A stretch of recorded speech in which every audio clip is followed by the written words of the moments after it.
Hi, this is Sandra Ponce de Leon, and welcome to VIPVino. I've got a very important person here with me, Tim Ash. Oh, thank you.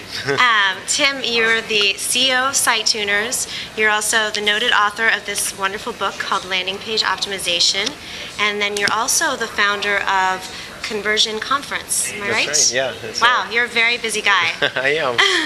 How do you juggle everything? Well, not very well. A lot of drop balls around my house. Well, I know one reason, and that's because you're not drinking, but I'm going to go ahead and have a glass myself. Enjoy.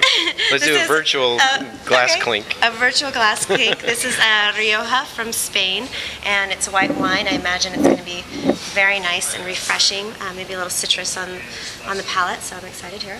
With a hint of oak. You think it has a hint of oak? Did it say that on the bottle? No, it's just what I'm smelling. So welcome. So landing pages, landing page optimization. I think maybe a good place to start would be exactly what is a landing page? That's a great question. Most people think it's a specific dedicated web page for an online marketing campaign where you're buying ads and sending traffic there, or pay-per-click or something like that. But really my definition is broader. It's any place where traffic lands on your website or dedicated page all the way through to where the intended action happens deeper in your site. So it could be a purchasing, signing up for something, registering, downloading, even clicking through to another important page. That whole path of pages are landing pages and should be fixed and made to be more efficient. Okay, so even a home page can be considered a landing page? Absolutely. Often that's one of the most critical ones of all. Okay, cool. So what are some of the common mistakes you see marketers making in terms of their landing pages?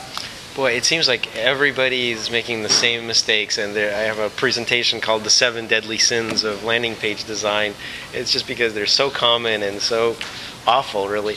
But a few of them are really generally kind of revolve around clutter. Too much text on the page, asking for too much information on forms.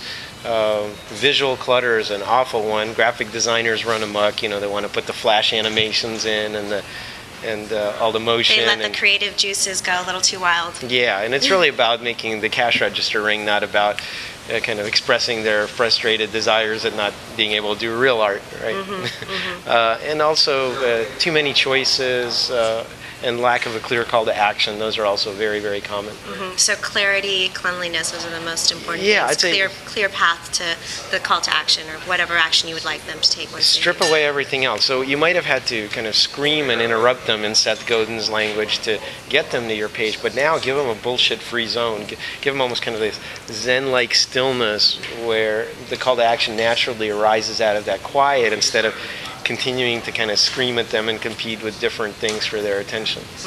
Okay, great advice.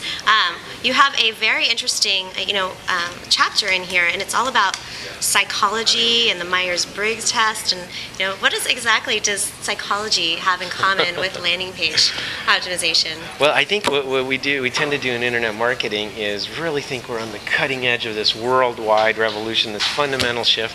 And what we forget is that any technology, regardless of how disruptive it is really about how we take our basic human nature, which doesn't change, and adapt to that technology.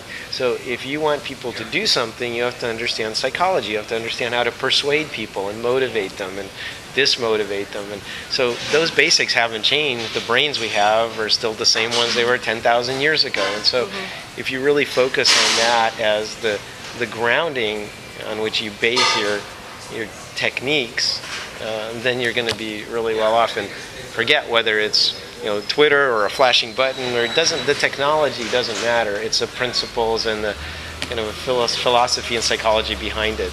Really, yeah. So really understanding your customers and their motivating factors and the human psyche. Yeah. Wow. Cool. Yeah. Then one other thing I wanted to ask you was, in the age of social media, now companies, brands are leveraging Facebook quite a bit.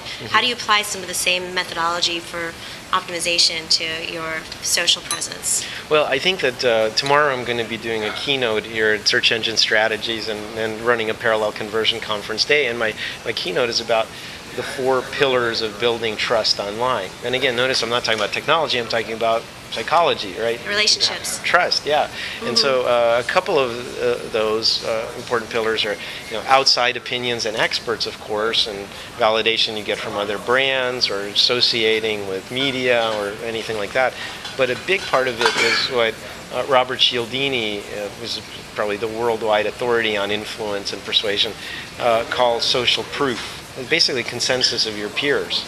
And so the social part naturally enters into it. If you see a lot of people similar to you taking the same action and having a good outcome, well, that kind of serves as a shortcut to your decision making, and you don't have to think. You just kind of automatically follow the herd. Right. But it's not just any herd, it's your tribe, it's your herd, it's people just like you. Right. So if a landing page demonstrates that this is designed for people just like you, and a lot of them have had a success, that can be very strong proof. 10,000 customers since 1998, see testimonials. Right. And link that off to a long page of testimonials. Right, so adding to the credibility factor and exactly. knowing that your friends like the same product and seem more inclined to like it as well or be more trustworthy of that brand. Yeah, and to pull that in, a lot of the things you can do now with Facebook, specifically their F8 and the integrations, basically you can, if your site, with the person's permission visiting your site, you can get all of their Facebook information and personalize the experience just down to the individual level for them. Take advantage of everything you know about them, their social graph and extended friend network, their likes and dislikes. And if you just put in even a few crude, simple business rules of how to change the information you present and personalize it, you can often see literally an order of magnitude conversion increases. Wow, yeah. So applying the psychology, applying social influences, and putting that all together and optimizing for the conversion ultimately. That's where it's headed. Very cool, very cool. Well, thanks again so much for joining us, and good luck on your keynote tomorrow. I look forward to actually hearing you speak, so it'll be great. Thank you, and virtual chin-chin to you. Virtual chin-chin.